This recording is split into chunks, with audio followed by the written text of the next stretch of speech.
Dans cette séquence, nous allons faire un exemple d'application sur les formules de la fonction exponentielle et on aimerait transformer l'expression donnée ci-dessous sous la forme exponentielle de grand A. Donc faites une pause sur la vidéo, essayez de chercher tout seul et venez voir si vous avez juste. Donc lorsqu'on voit cette grande expression, on voit que déjà, en priorité, on a des multiplications. En tout cas ici, ici. Et puis on a un autre élément avec une exponentielle à une puissance. Donc, on va y aller tranquillement, on va déjà rappeler nos formules. S'il est de l'ordre de multiplication, ça c'est la formule 1 qui dit que exponentielle de a fois exponentielle de b, c'est exponentielle de a plus b. Donc on va l'appliquer.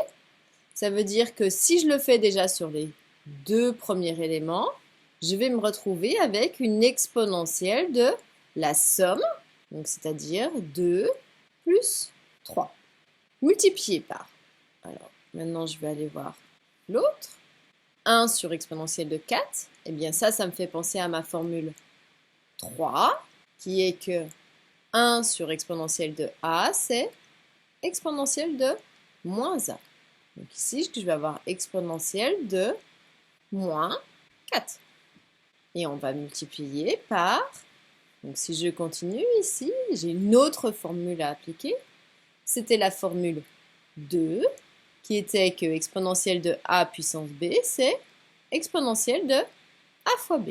Donc ici, ça va faire exponentielle de a, donc c'est-à-dire moins 2, fois sa puissance, donc moins 3. Attention, on met des parenthèses, parce que pas qu'il y ait la confrontation des signes. Alors je vais déjà simplifier un petit peu. Dans ma première exponentielle, ça va faire exponentielle de 2 plus 3, c'est-à-dire 5. Fois ici mon exponentielle de moins 4, donc elle, je ne vais pas y toucher, fois l'exponentielle, donc, de moins 2 fois moins 3, c'est-à-dire exponentielle de 6. Donc, je me retrouve de nouveau avec trois exponentielles qui sont multipliées, c'est-à-dire que je vais appliquer ma formule 1, qui me dit que quand je multiplie les exponentielles, je vais faire la somme des exposants. Donc, ça va faire exponentielle de 5 plus mon moins 4 plus 6.